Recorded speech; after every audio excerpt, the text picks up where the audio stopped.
qofkii hooyo lahow maanta waxaad haysataa jaanis haddii uu jaaniskaa ku dhaafo weligaa oo dambe aan ku soo maraynin. haddaan si kale u dhaho waa jannadii oo guriga kuu fadhida. bismi illaahi araxmaan araxiim, alxamdu lilaahi rabbi alcaalamiin, وصلى الله وسلم وبارك على محمد وعلى آله وصحابته أجمعين. أما بعد، أيها الأحبة في الله تبارك وتعالى، أحبكم في الله. وحلقات كاني ومسلسل كاني وتحنهني لما قعبحي صونكو واسهي حلقتني وحلقتي صدحية طبناد هو يدو دعاء ذا والله أقبله قفكي هو يلهو قفكي هو يلهو ما أنت وحاذا يستا جانس haddii uu jaaniskaa ku dhaafo weligaa oo dambe aan ku soo maraynin. cibaara ukhra, haddaan si kale u dhaho waa jannadii oo guriga kuu fadhida, waa jannadii oo qolka fadhiga iyo qolka jiifka iyo qolalka kale iyo jikada gurigu intuu ka kooban yahay, waa jannadii oo suuqa kuu raacaysa, waa jannadii oo diyaaradda kula raacaysa, tareenka kula raacaysa, gaadhiga iyo basaskana kula raacaysa. waa inay hooyo ku nooshahay. waa darajo aad iyo aad u weyn. laba qiso ayaan ku soo koobaya. qiso waa saxaabiga abu hurayrata radia allahu canhu. abu hurayra عبد الرحمن ابن صخر اليمني الدوسي رضي الله تعالى عنه وأرضاه. وسحابي أحاديث تآت كأبضا نبي نوغا سوريي صلى الله عليه وسلم شنكن يكبدا حديث أي نبي وكم غلي صلى الله عليه وسلم. أبو بكر وحويري أبو هريرة رضي الله عنه هو يآد إيجعل أيان لهابو يري، لكن ويكد هذا إسلام لماذا؟ ويكد هذا إني نبي محمد رميس صلى الله عليه وسلم حقيقة بار أيانوها بار نمديس أن لقياسي كرين إن بدن بان أوغو يريبو يري إسلامك ومركو أصغو إسلامي وحو إسلامي غزوة خيبر. أيو إسلامي إنتن غنيمة لقيبين أيو أبو هريرة تيمد رضي الله تعالى عنه وأرضاه إسلامي. أبو هريرة وحو يري waxaan bilaabay markaan islaami kadib inaan dacwada hooyaday ugu yeedho.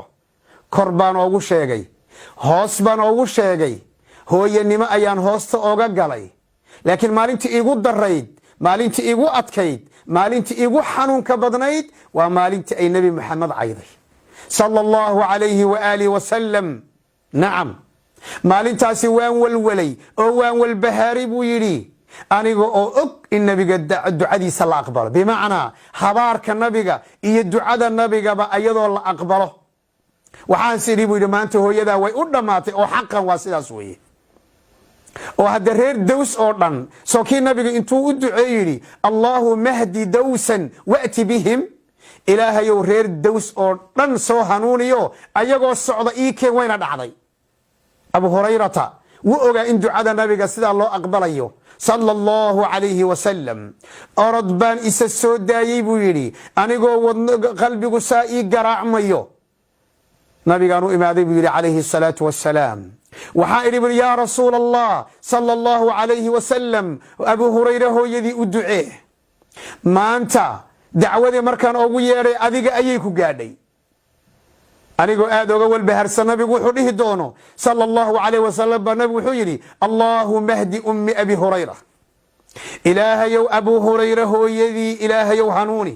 أبو هريرة هو يدي الله هنوني. نبي عرب كيسو مركو انت أي كدام ماتي أيان بشاريستي أرد أيان إسا السودايي بويري وحان كو شكيي بويري تلو دعادو مكاسو هرماري دونتا oo hooyadaa miyay kaaga soo hormari doontaa mise adigaa hooyadaa u bishaarayn doona. laakiin ilaahay wuxuu qadaray inay ducadii ka soo hormartay. intuu dhexda soo socday bay hooyadii hanuuntay, qabays bay gashay. ayadoo qabaysanaysa kufrigii iyo gaalnimadii shirkigii ayadoo ka qabaysanaysa ayuu albaabka soo garaacay. wuxuu maqlay shanqadhii biyaha qof qabaysanaya. ayadana waxay ku tiri sug ya abaa hurayra. mar alla markii aan ay dharka xiratay oo qabayskii dhamaysay ee albaabka iga furtay. markaas ayadoon wax kale ku dhawaaqin waxay tiri ashhadu an la ilaha illa allah wa ashhadu anna muhammadan rasulullah sallallahu alayhi wa alihi wa sallam. abu hurayra wuxuu yidhi intaan farxad la farxad wax aan sabay aan garan waayey ayaan orod isa sii daayey buu yidhi. nabi muxamed baan u tegey sala allahu calayhi wasalam, markaasaan idhi buu yidhi yaa rasuul allah abshir fa ina allaha qad istajaaba dacwatak, bishaarayso ilaahay ducadaadii waa aqbalay. abu hurayra hooyadiina way islaamtay. walxadiidu fii saxiixi muslim, xadiidkaa wuxuu ku yaalaa saxiixu muslim, waa xadiid saxiix ah. meeqa ayaa maanta waalidkooda caaq iyo cuquuq ku ah? meeqa ayaa maanta waalidkii jannada ay guriga u joogaa oo aan ka warqabin aabbe iyo hooye intaba? haddii aad qisadaa ila garatay, haddaad qisadaasi aad qaadatay, haddaad qisadaa quluubtaada ku camiratay ood ka buuxsatay, waxaan kugu darayaa qiso kale oo waalidku cajaa'ibka uu leeyahay, gaar ahaan hooyada. qisadani waxay ku dhacday nin la yidhaahdo sulaym ibni ayuub ibnu sulaym. waa qiso cajiibah. wuxuu yidhi 10 sano ayaan gaadhay. 10 sano markaan gaadhay baan macallim ama nin sheekh ah ayaan qur'aanka gaar ahaan ka baranhayay ayuu yidhi. ninkii sheekhaa wuxuu yidhi aqri bal suuratu lfaatixa. markii la ii geeyey bal suuratu lfaatixa aqri buu igu yidhi. suuratu lfaatixa markaan damcay inaan aqriyo carabkayga culays baa la saaray buu yidhi. waan aqrin kari waaye buu yidhi suuratu lfaatixa. laakiin bal macallimkii iyo ama shaykhii su-aashiisan dhegayso. wuxuu yidhi yaa waladii, hooye ma leedahay? markaasaa idhi buu yidhi nacam hooye waan leehay.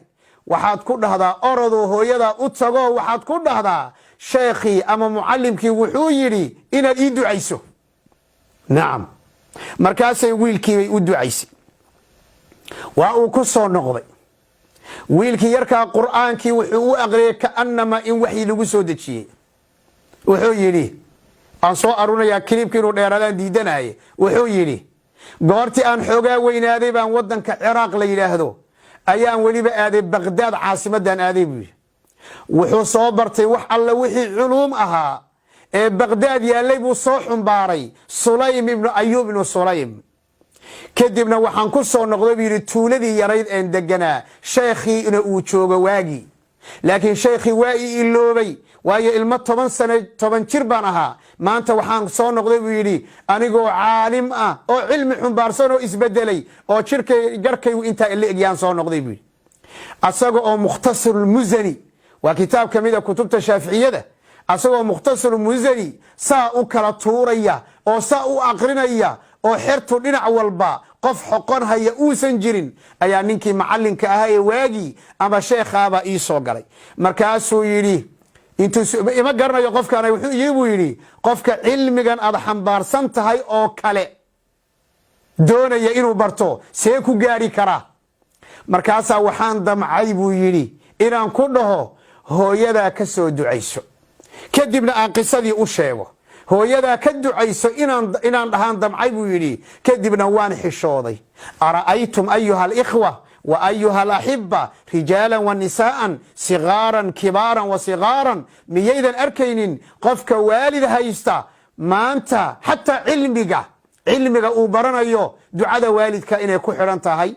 jannadu waxay ku jirtaa labada lugood ee hooyada hoostooday ku jirtaa. fahanii'an laka uma hanii'an lak. qofka maanta waalidku u nool yahayow inaad arrintaasi waan ku boogaadinaynaa inaad waalidka ka ducaysato. amaa hadday dhinteen ma aha inaan loo baarinimo falaynin, ma aha macnaheedu. baarinimada waalidku waa shay gooni ah, adiga xaggaaga waxa ka imaanaya, laakiin waalidka xaggiisa waxa ka imaanaya weeye. markaan aanu ka hadlaynay, ilaahay waxaan weydiisanayaa inuu kelimaadka nayirka ee qalbigeenna dhalaalinaya waalidka iyagana nagu xidhaya, fursadaas inaan ka faa'iidaysanana noo tilmaamaya inuu nagu anfaco. ayuha alaxiba, intaanu kaga kulmayno xalqadan tan xigta, astawdicukum allah, wassalaamu calaykum waraxmat ullahi wabarakaatu.